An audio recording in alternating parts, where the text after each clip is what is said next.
Me dice cuando estemos. Ok. Esta charla se llama ¿qué es la Biblia? Yo pienso que muchos de nosotros lo que nos falta ahora es amor por la palabra de Dios. Porque no sabemos sus orígenes. No sabemos cómo llegó a nosotros. Es bonito estudiar el canon de la Biblia, cómo se formó. Y a veces nosotros queremos estudiar la Biblia porque tenemos un montón de dudas. Porque muchos nos han atacado acerca de cómo llegó la Biblia a nosotros. ¿Quién la escribió? ¿No será que ya la cambiaron para su conveniencia? De hecho, mucha gente hoy dice en ignorancia, la Biblia la hicieron hombres, por supuesto. La hicieron hombres. Pero la Biblia dice que fue inspirada por el Espíritu Santo. Pero nada más, ¿qué es la Biblia? La Biblia es el libro más traducido de toda la historia de la humanidad. Se ha traducido a más de 2.300 idiomas. Ningún libro jamás ha alcanzado tantas traducciones. No hay, jamás lo van a alcanzar. La Biblia es el libro más leído, el más predicado, el más enseñado, con más conferencias, con más congresos, más estadios llenos, más reuniones en su honor. Sus palabras son las más escudriñadas, más leídas, más repetidas y más recitadas. ¿Cómo la ven? La Biblia es el libro más vendido, más regalado. Es el libro que no necesita mercadotecnia ni publicidad para que lo compren. Automáticamente se vende todos los días, a todas horas, y es el libro que hoy por hoy se baja en internet, en YouTube, en todas las plataformas, más que cualquier otro producto del mundo. Tremendo. Es el único libro que se dejó en la luna. Tremendo, ¿no? No me debe. Y saben, pues, las primeras palabras que se dijeron en la luna fueron las palabras de Dios. ¿Y saben cuáles fueron las palabras de Dios? De la palabra de Dios. Cuando ellos bajaron y pusieron sus pies sobre la luna. En el principio creó Dios los cielos y la tierra. Tremendo, ¿no? La Biblia es el libro más amado. Muchos han dado su vida para vivir por sus dichos y han donado su vida para vivir por ella. Se han dejado matar en la hoguera por fieras, se han dejado desgarrar, ¿verdad? Han creído en él y por amor a sus dichos y creer en el libro han donado sus propias vidas dándolo en las llamas. La Biblia también es el libro más odiado, el más perseguido. Ningún otro libro se ha prohibido, quemado, incinerado en la hoguera, con todos sus poseedores que han sido torturados, encarcelados. En la Inquisición, muchos fueron torturados por leerlo o poseerlo. En la Nueva España, lo que ahora conocemos como México y Centroamérica, la Biblia fue prohibida su lectura por más de 300 años, desde la llegada de los españoles hasta la Reforma con Benito Juárez. Qué cosas, ¿no? Y eso sin duda también pasó en Cartagena de Indias, que es Colombia y todo Sudamérica. La Biblia es el libro que más seguidores voluntarios tiene y ha tenido, porque no hay ningún otro libro que tenga más seguidores que este libro. Tremendo, ¿no? La Biblia es el libro que más perseguidores ha tenido a lo largo de toda su existencia. Pero antes de seguir más adelante, déjenme decirle algunas frases célebres de personas célebres dichas a la palabra de Dios. Mark Twain dijo: A la mayoría de las personas les preocupan los pasajes de las Escrituras que no comprenden. Pero los que me preocupan a mí son los que ya comprendo. Porque de los que no comprendo, de seguro Dios no me llamará a cuenta. Eso dijo Mark Twain. Gabriela Mistral, la escritora chilena, dijo: Biblia, libro mío, libro en cualquier tiempo y en cualquier hora, bueno y amigo para el corazón, fuerte, poderoso y compañero. Tu desnudez asusta a los hipócritas y tu pureza asusta a los libertinos. La Biblia es para mí el libro. No veo cómo puede alguien vivir sin ella. Eso lo digo Gabriela Mistral. Tremendo, ¿no? Qué feo que se lo están perdiendo. Pero si están allí, bueno, se los perdonamos. San Jerónimo dijo, el traductor de la Biblia, la Vulgata, al latín, dijo: desconocer las Escrituras es desconocer tus orígenes, desconocer a Dios y desconocer a Cristo. Y desconocer la eternidad donde seguro tú vas a pasar el resto de toda tu existencia, porque los seres humanos no somos temporales, somos eternales. Tremendo, ¿no? D.L. Moody, el gran predicador del siglo XIX: el pecado te aleja de este libro, dice, y este libro te alejará del pecado. ¡Wow! Tremendo, ¿no? George Washington dijo: es imposible, gobernar correctamente al mundo sin la palabra de Dios y la Biblia. Cualquiera que quiera gobernar sin la palabra de Dios y la Biblia, su país se verá a pique.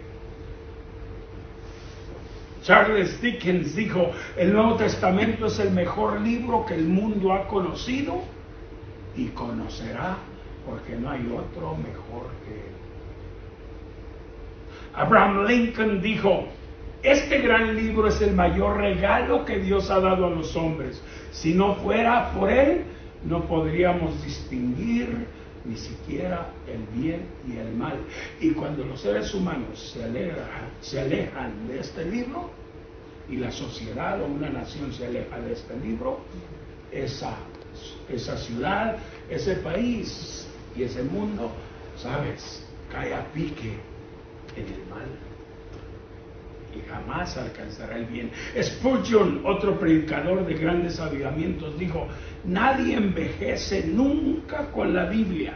Este libro se hace más amplio y profundo con los años, porque yo no conozco ningún predicador que haya predicado con todos los años de vida, que haya predicado todo lo que este libro tiene.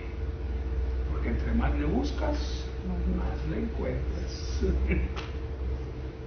Isaac Newton dijo: no hay filosofía más sublime que la conocida con el nombre de Sagrada Escritura. Corrie ten Boom, la reconocida y misericordiosa judía holandesa que escondió judíos en su casa, dijo: no te preocupes por lo que entiendas de la Biblia, preocúpate por aquello que no entiendes, y no lo aplicas a tu vida. Y Corrie ten Boom fue holandesa, no era judía, pero ella escondió judíos en su casa y se ha hecho una película que, si usted la quiere ver, está en YouTube. Su película fue famosísima, la película de Corrie ten Boom.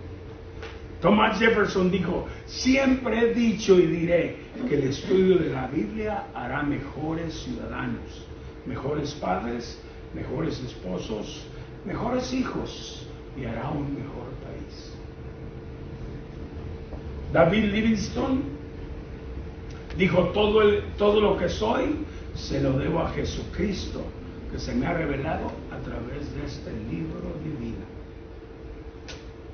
Tremendas verdades, ¿no? Miguel de Unamuno dijo: tu palabra nunca muere, Nunca muere porque vive. No muere tu palabra omnipotente, porque es la vida misma y la vida no vive, solamente vivifica. ¿Por qué? Porque Jesús lo dijo así en San Juan 1:1. En el principio era la palabra. En el principio era la palabra. Y la palabra era Dios. Y la palabra era con Dios. Esto era en el principio con Dios. Todas las cosas por Él fueron hechas.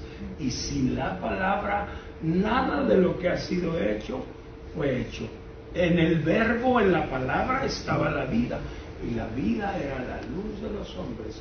Por eso esta palabra nunca muere. Theodore Roosevelt dijo, un amplio conocimiento de la Biblia vale más que la mejor carrera universitaria. Porque solamente seguir sus palabras te remunera económicamente en esta vida y en la venidera. Tremendas verdades. ¿Les gustaron? ¿Nos despedimos o le seguimos? Le seguimos. Bueno. La Biblia es un libro que le voy a decir así. Es un libro sui generis. A lo mejor esa palabra es nueva para ustedes. La Biblia es un libro sui generis. ¿Qué significa sui generis? De latín significa único en su género o único en su especie. Eso significa sui generis. Del español, ¿qué significa? De un género muy singular y especial. Único, singular e inclasificable. ¿Por qué? Sui generis. Es decir, único porque se trata de algo único en su tipo. No hay otro libro que se parezca. No hay nada que se asemeje. No hay nada que lo iguale. Eso es la Biblia. Y usted me dirá, ¿por qué? Por lo que le voy a decir enseguida. Y le aseguro que cuando usted escuche todas estas verdades, se va a emocionar de la palabra de Dios y se va a enamorar de la Biblia y de sus verdades. No hay otro libro como la Biblia. Aunque no fuéramos creyentes, no fuésemos cristianos y fuésemos ateos, aún así, entendiendo estas verdades, ¿sabe qué? Por ese hecho, cualquiera puede decir que este libro es un libro excepcional, sui generis.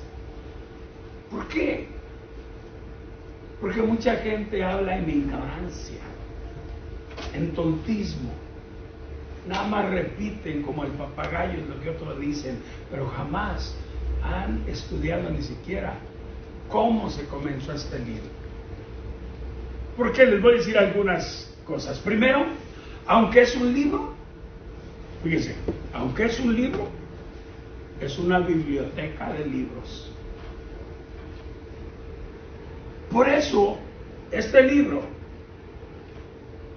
se le puede llamar la Biblia, pero es una enciclopedia en una.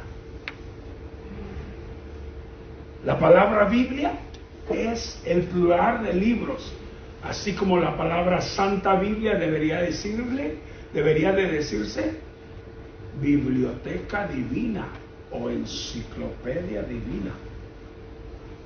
Así se debería de llamar a la Biblia, la Enciclopedia Divina.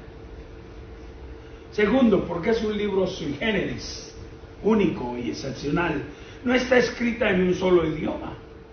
Es el único libro que se escribió en 3 idiomas: hebreo, arameo y griego. Tremendo, ¿no? Este libro no fue escrito por una sola persona, sino que este libro tiene más de 100 autores. Muchos de ellos no sabemos el nombre de ellos y muchos no los conocemos, pero otros Los conocemos hasta en su vida privada, sus sentimientos, sus emociones, quiénes fueron sus padres, sus hermanos, qué hacían, en lo que ellos trabajaban. Pero nada más con esas verdades ya es un libro único. Las 100 personas que lo escribieron jamás supieron que estaban escribiendo una Biblia. Jamás se pusieron de acuerdo. Jamás se sentaron alrededor de una mesa para repartirse el trabajo editorial. Jamás se juntaron, vamos a escribir un sagrado libro. No, eso ya lo hace milagroso. El sagrado libro, quinto, este sagrado libro se escribió a lo largo de 1600 años. Le digo, dígame qué libro se ha escrito en 1600 años. Cuando algún libro se escribe en más de 10 años, eso ya sería una locura. Qué lento el escritor. Este libro fue escrito a lo largo de 1600 años. ¿Desde cuándo? Desde la época de Moisés, 1500 años antes de Cristo, hasta 100 años después de Cristo, que se terminó el Nuevo Testamento. Muchas de las cosas escritas en el tiempo de Moisés, ¿cómo sucedieron? Si Moisés fue el que escribió los primeros 5 libros del Pentateuco, que nosotros llamamos, ¿cómo se escribieron? Muchas de las cosas escritas por Moisés fue quizás a través de tradición oral, que a él le enseñaron sus padres, sus tíos, sus abuelos, sus tatarabuelos. ¿Qué más?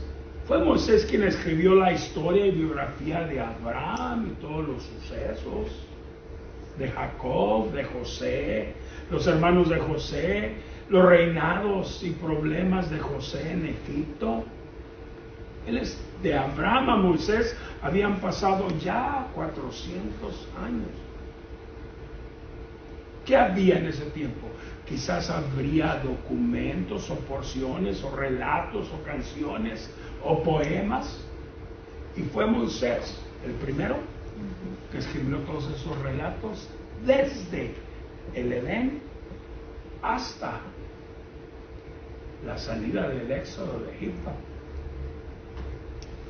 Pero esto es lo milagroso, ningún otro libro se ha tardado en escribir 1600 años. Es un libro sui generis, único, especial, porque es imposible que a lo largo de 1600 años nadie, al ponerse de acuerdo para escribirse un libro así, y al final ellos coinciden en un milagro, están de acuerdo en muchas cosas que les voy a decir ahorita. Eso se le puede llamar coincidencia o diosidencia. Y si es una diosidencia, entonces es un milagro. Y si es una coincidencia, el milagro es más grande. Porque si es una coincidencia humana, eso sería tremendo. La gente dice, miren, una cosa para reflexionar. Mucha gente dice un dicho sin sentido. No hay que discutir de religión o de política, porque la gente no se pone de acuerdo. Pero en cuanto a la Biblia, le quiero decir esta tremenda verdad. La Biblia es un libro de religión y está escrito por más de 100 personas a lo largo de 1600 años, lo que les acabo de decir. Las condiciones son muy difíciles para que ellos se pusieran y se pudieran poner de acuerdo. Más bien, las condiciones eran imposibles. Problema 1. No todos hablaban el mismo idioma. Ponga un mexicano que acaba de llegar, que solamente habla español, un gringo y un japonés.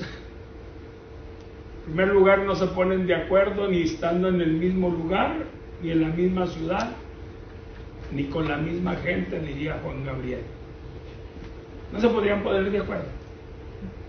Si no hablan del mismo idioma. Y no hablan el mismo idioma. Todos estos escritores hablaban 3 idiomas diferentes. Problema 2.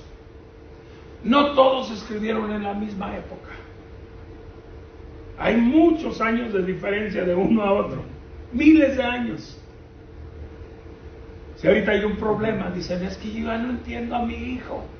Pero mi hija, si tú eres hispana, tú eres hispano, acaban de pasar el río hace unos 15 años. Ah, pero mi hijo ya nació aquí. Y solamente habla el Pick English. Dice, es que mi hijo ya es un millennium. Come on. Y no nos podemos poner de acuerdo. Es que ya no me entienden ni cuáles son los frijoles. Pero bien que se los comen. Y somos del mismo siglo. Aquí no. Ellos no escribieron en la misma época. Problema 3. Muchos no se conocieron entre sí. No eran ni del mismo pueblo, ni de la misma ciudad, y mucho menos, algunos no eran ni del mismo continente. Moisés no conocía a Isaías. David no conoció personalmente a Jeremías. Juan no conoció a Esdras.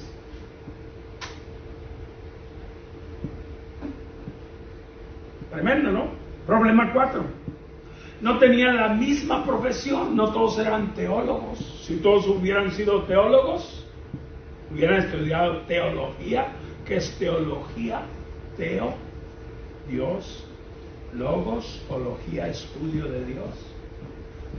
No todos eran sacerdotes o escribas. La Biblia es un milagro. Unos eran sencillos pastores de ovejas, otros eran agricultores, carpinteros, pescadores, labradores de tierra. Problema 5. No todos eran cultos, unos apenas sabían leer y escribir. Ahora póngase a pensar, de ahorita, de cuando se escribió la Biblia, hay que 3.600 años de nuestra era, cuando se empezó a escribir la Biblia. Y ahorita todavía nosotros estamos luchando con las personas analfabetas que no saben leer ni escribir. Imagínense en aquel tiempo, eso era más terrible. Por eso no todos eran cultos. Unos apenas sabían leer y escribir, otros eran muy cultos, unos eran ricos, otros eran pobres, unos eran sirvientes, otros eran esclavos llevados cautivos a otras naciones. Humanamente es imposible compaginar así un libro y salir de acuerdo. ¿Qué deberíamos de esperar de un libro así, en esas condiciones que acabamos de analizar? En muchos siglos y por muchas personas y por diferentes clases sociales, con 3 lenguas diferentes y con un tema tan controversial como lo que se llama religión, que muchos dicen lo que les acabo de decir, de religión o política, mejor no platiquemos porque no vamos a salir de acuerdo. Y para ponerles un ejemplo, si saliéramos a la calle y le preguntáramos ahorita mismo a 100 personas, le dijéramos, ¿qué es Dios para ti? ¿O quién es Dios para ti? ¿Qué opinas de Dios? What do you think about God? What do you think who God is? Todos hablando español, las personas que entrevistáramos, las respuestas serían diversas, algunas ridículas, otras sin sentido.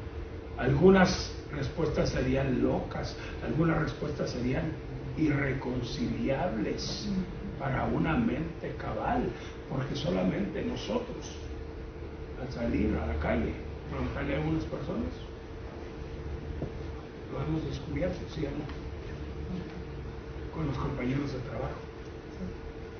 Resultado, de seguro deberíamos esperar una ensalada tonta de opiniones y algunas más acertadas. Ahora imagínense reunir 100 personas en 1600 años y con de diferentes posiciones.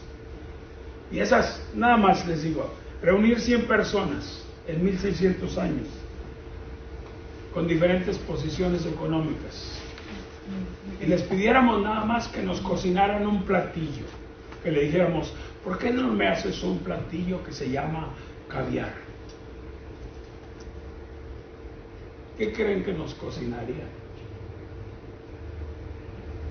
¡Oh! 100 personas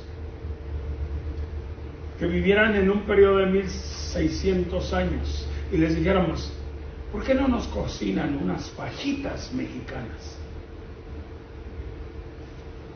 Algo que es carne de res con cebollita, un chile toreado, unas tortillas hechas de maíz. Pero les aseguro que esas 100 personas en 1600 años no sabrían qué cocinar. Algo tan sencillo como fajitas, menos escribir a Dios. Otro ejemplo. ¿Qué tal si hiciéramos un libro de medicina que abarcara los últimos 100 años de la medicina en nuestro tiempo? Y que todos los autores fueran médicos, con un comité editorial. Les aseguro que al terminar ese libro de medicina,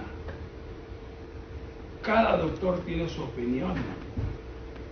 Les aseguro que no estarían de acuerdo, sus teorías y sus conclusiones fueran unas fuera de lugar de las otras. ¿Sí o no? Por eso la Biblia es un libro impresionante. Ahora, ustedes dirán, bueno, están bonitas las analogías, pero déjenme decirle que la Biblia, de Génesis a Apocalipsis, es una columna vertebral, así como el cuerpo humano, que lo sostiene todo. ¿Y por qué uso la palabra columna vertebral? Bueno, es una columna vertebral en su unicidad.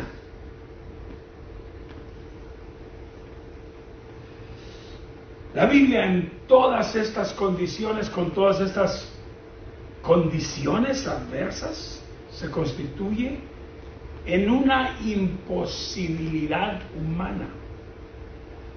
Pero te quiero decir que la Biblia desde su primera página hasta la última está unida por una columna vertebral, por una coherencia que entre más se estudia, más nos sorprende. Y ahí hay muchas verdades como columna vertebral, como un solo Dios,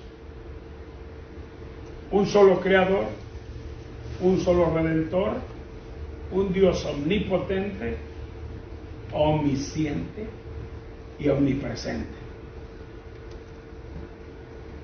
La redención de Dios está desde Génesis a Apocalipsis y muchas otras cosas más.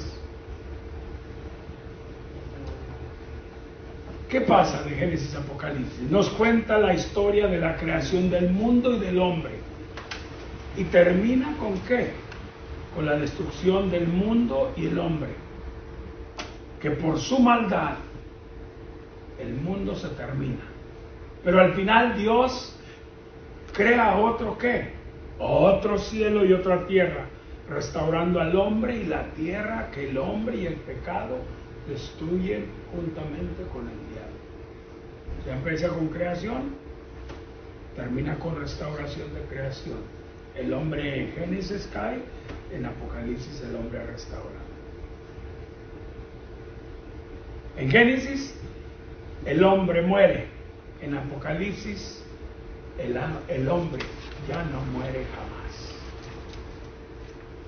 En Génesis el Dios eterno le da al hombre un privilegio, dándole libre albedrío para que escriba su historia. En Apocalipsis, el hombre ya destruyó su historia y la tierra creada por Dios. Pero Dios vuelve a reescribir la historia, dándonos a entender que el hombre que que Dios es el dueño del tiempo y la historia. ¿Por qué? Por una verdad gloriosa. Dios es eterno. Porque si eso no sucediera, entonces la eternidad de Dios fuera muy vana, muy pobre. Y al hacer Dios eso, reescribir la historia del hombre que fracasó, Dios está diciendo, yo soy. Nos está diciendo que Dios es quien Él dijo que Él era. ¿Y quién es Él? Cuando me digan quién me envió, ¿qué les digo? Yo les digo, diles que yo soy el que soy envió. ¿Y qué significa el yo soy? Eterno. Porque el yo soy, ¿qué es? Está en presente. Y Dios hoy es el yo soy. Ayer fue el yo soy. De aquí a 1.000.000 de años, Dios es el yo soy. Eterno. Tremendo, ¿no? Tremendo. Últimas verdades y nos vamos a dormir. Tengo muchísimo que decirles, pero la columna vertebral de Génesis Apocalipsis, ¿cuál es? La columna vertebral con referencia al hombre está dividida en 3 puntos fundamentales. Y esa es la columna vertebral con referencia al hombre. ¿Cuáles son estas 3 puntos fundamentales? Mire, de Génesis a Apocalipsis está creación, caída y redención. ¿Creación de qué? Del hombre. Caída del hombre y redención del hombre. ¿Eso de dónde está? De Génesis a Apocalipsis. ¿Por cuántos escritores? Más de 100. ¿En cuánto periodo? 1600 años. Amén, ahí está la columna vertebral. Dígame, ¿qué libro puede decir eso? Bueno, aquí puse buenísimo. Estas 3 cosas, creación, caída y redención, jamás las vamos a encontrar en ninguna de las religiones más prominentes que predominan en el mundo. No la vamos a encontrar. Jamás se puede encontrar y jamás de los jamases, por favor. Si alguien es inteligente, jamás compare este libro con los libros religiosos. Jamás. Alguien dijo, usted puede poner este libro, la Biblia, junto con todos los libros que ha habido en el mundo, pero por favor, dijo alguien, por favor, póngale a esta en parte, en un lugar aparte, porque no hay otro como. Ahora, jamás vamos a encontrar ninguna de las religiones más prominentes que predominan en el mundo, no vamos a encontrar esta columna vertebral. Vamos con creación. Creación es particular en la Biblia. No nos habla de un Dios creador supremo, nos habla de una creación organizada, en orden y bien diseñada. Porque imagínense que Dios hubiera creado primero los peces y resulta que no hay agua. It don't make sense, no tiene sentido. Pero bien diseñada, al grado que Dios dijo, y fue la luz. Y Dios dijo, sea la luz, y fue la luz. Y vio Dios que era bueno. Bien diseñada. Y los grandes talmudistas y los científicos quieren echar por la borda la creación con la evolución, pero nada que ver. Se necesita más fe para creer en una evolución, que nosotros éramos una amiba y que con billones de años finalmente nos salieron ojos y tripas y boca y neuronas y glóbulos blancos, glóbulos negros, rojos, perdón, y bueno, neuronas negras de aquellos que no quieren creer en la palabra de Dios. Otras religiones no hablan de un creador. En su creación, ellos afirman que todo es Dios. Esa silla es Dios, el viento es Dios, los árboles son Dios, todo es Dios. A eso se le llama panteísmo. Ahí no hay creación. Si todo es Dios, no hay poder, no hay mente pensante, ni creatividad. Todo es Dios. El budismo dice que la materia, lo que vemos que existe, que la materia es ilusoria. Fíjense qué bobadas. O sea que al final, si así es, entonces nosotros no existimos. Somos ilusorios. Conclusión, ahí tampoco hay creación y muy poco cerebro y creatividad. Tremenda bobada. Las creencias griegas dicen que la materia siempre ha existido, la materia se ha evolucionado. Aplauso para la bobada que se inventaron, que se ha juntado y se ha desarrollado a través de millones de años. Entonces no hay creación. Y ellos dicen que la materia es mala, por eso el hombre actúa y es como es. Si el hombre es materia y la materia es mala, entonces no hay Dios. Y la materia mala no la hizo un Dios bueno, sino un malvado demonio.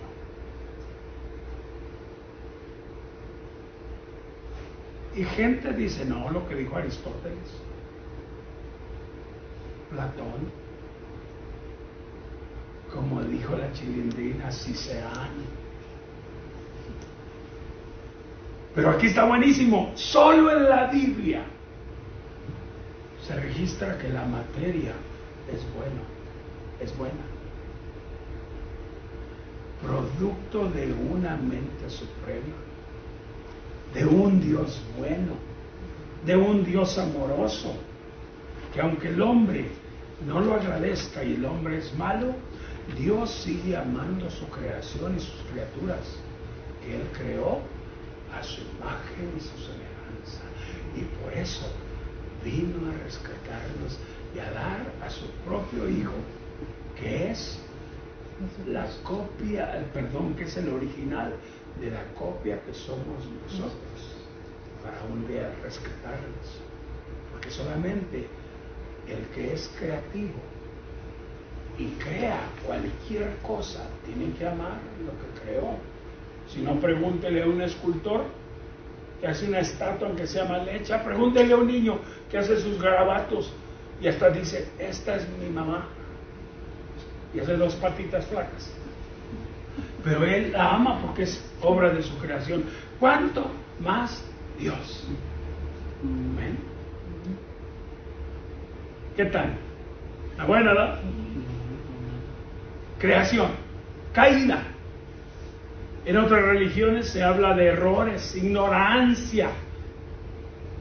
Por eso el hombre falla, peca. O dicen que están aprisionados en la mala y malvada materia que está aprisionada en un cuerpo. Y esa es la mentalidad que ahora tienen con el lesbianismo y con muchas cosas, ¿verdad?, que hace el hombre. Dicen, ni modo, es que ese pobre niño no tiene la culpa de estar aprisionado en un cuerpo equivocado.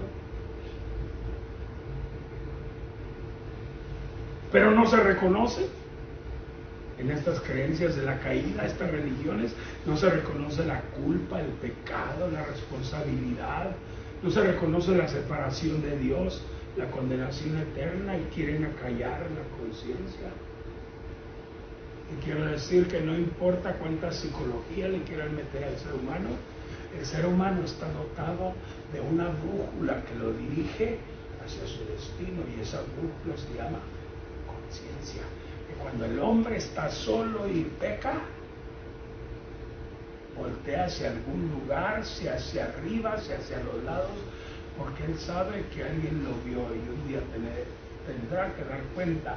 Y la mejor forma de pelear contra su conciencia, ¿sabes cómo es? Denigrando lo que Dios ya dijo. Con razón alguien dijo que nuestra conciencia es como la paloma mensajera, que no importa qué tan lejos usted la deja, puede dejarla a 2000 millas de donde esa paloma mensajera se crió, y si usted la deja allá de lejos, al cabo del tiempo esa paloma mensajera regresará justo al lugar donde ella se crió. Una paloma mensajera no ha estudiado navegación, ella no sabe dónde queda el polo norte, ni el polo sur, ni el oriente, ni el poniente, pero esa paloma mensajera, en ese diminuto cerebro, Dios la dotó con algo tan glorioso que se llama instinto de navegación, y con ese instinto regresa justo al lugar donde fue tomada. Creo que nosotros tenemos esa tremenda conciencia que un día y siempre cuando fallamos nos está diciendo: hay un Dios creador. Amigo mío, hablemos francamente. Tremenda reflexión, ¿no? Sí. Cuidado, hacer esto de que el hombre simplemente es materia y la materia es mala y no hay culpa, no hay pecado. Hacer esto y creer esto es reducir a un ser humano a un estado peor que animalidad, o sea, es peor que un perro, pero sin sentido, dominado por menos instintos que los instintos de un animal. Porque un pobre ser humano, si lo reducimos a eso, entonces está incrustado en una materia mala, en un cuerpo malo. Porque un perro tiene instintos, e instintos buenos. Su instinto animal le dice que no debe matar a sus cachorros. Aunque sea bulldog, él sabe que hay que alimentarlos, que hay que cuidarlos. Y si están fríos, ese animal, aunque irracional, sabe, y su instinto le dice que hay que meterlos en una cuevita, en un lugar seguro, y la mamá sabe cómo alimentarlos y sabe cuál de ellos ha comido y no ha comido. Tremendo, ¿no? Tiene que haber un creador, por supuesto. Nos vamos a redención. Si no hay materia, entonces no hay redención. Si todo es Dios, panteísmo, entonces no hay Dios. Y no hay nadie que redima esta materia mala. Si no hay pecado, si todo es ignorancia, entonces ¿para qué necesitamos redención? O ser librados del castigo. Pero la redención del hombre está plasmada de Génesis a Apocalipsis, desde Adán y Eva hasta la cruz del Calvario. La redención es pagada, consumada, aplicada, recibida y saldada. Por eso Apocalipsis termina con la redención consumada, aplicada y revelada a un mundo entero. ¿Y sabes cómo? Se revela esa redención que dice la Biblia, que en aquel día aún los muertos en Cristo resucitarán primero. ¿Qué Dios va a decir? No son simplemente materia, aunque el alma y el espíritu, en el momento que una persona se muere, se va al cielo, porque Dios le dijo al ladrón crucificado: esta noche estarás conmigo en el paraíso. ¿De qué estaba hablando? Del alma y el espíritu. ¿Pero qué se quedó en la tierra? El cuerpo. Cuando Jesucristo venga por segunda vez, ¿qué va a resucitar? El cuerpo. Yo sé que mi Redentor vive, y aún después de deshecha esta mi carne, dijo Job, yo sé que mi Dios me levantará del polvo. Entonces podremos decir, dice la palabra de Dios, que en aquel día podremos decir: ¿dónde está, oh muerte, tu victoria? ¿Dónde está, oh sepulcro, tu aguijón? Porque sorbida es la muerte en victoria. Porque Dios entonces nos levantará del polvo. Porque, amigo, no solo somos materia inanimada y mala, somos materia buena. Todo lo que necesitamos es vivificarnos en Cristo Jesús. Anímese, vale la pena. Lo dejamos ahí. ¿Les gustó? Sí. Buenísimo, ¿verdad? Buenísimo. Ahora, cuando tengamos tiempo, la Biblia es el único libro que tiene más testigos. ¿Ya está? Ah, no. Es el libro que tiene más testigos. Más testigos. ¿Por qué? ¿Cuáles testigos? Que la Biblia no fue un libro que se escribió, te voy a decir después acerca de los masoretas. Todas esas cosas. Es el único libro que ha tenido más gente trabajando para él tiempo completo. Los escribas, los masoretas, era gente que se dedicaba solamente a transcribir la Biblia, letra por letra. La Biblia es el libro más barato y el más costoso. ¿Por qué? Es el libro más barato y más costoso, porque hoy se regala, no cuesta nada. Pero es el libro más costoso, porque un pedacito de papiro, así de chiquitito, así de chiquitito, así, que se llama el pedacito de papiro llamado Ryland, que se encontró en el año 125 después de Cristo. Esa porción está en un museo. Y ese pedacito de papiro así chiquitito es el capítulo 18 del Evangelio según San Juan. Por la parte de atrás está el verso 37 y 38. Ese pedacito de papiro vale millones de dólares. El Códice Alejandrino, tremendo. Es el libro Más costoso. ¿verdad? Más costoso. Y el más barato.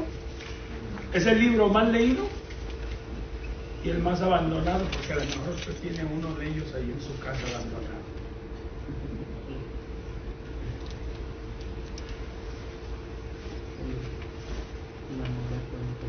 ¿Sabes? El Códice Alejandrino está en París. El Códice Siniático que se encontró en el Sinaí se vendió en la Segunda Guerra Mundial por más de 3 millones de dólares en ese tiempo. Ahorita, qué padre haber tenido ese libro, ese códice aquí en la iglesia. Nosotros fuéramos billonarios. Tremendas historias, ¿no? Por eso cuando veo una Biblia, recójala, léala, estudie. Muchas más verdades que hay ahí acerca de la Biblia, porque la verdad, la Biblia es un milagro de sus manos. Amén. Thank you. Gracias. Dios los bendiga.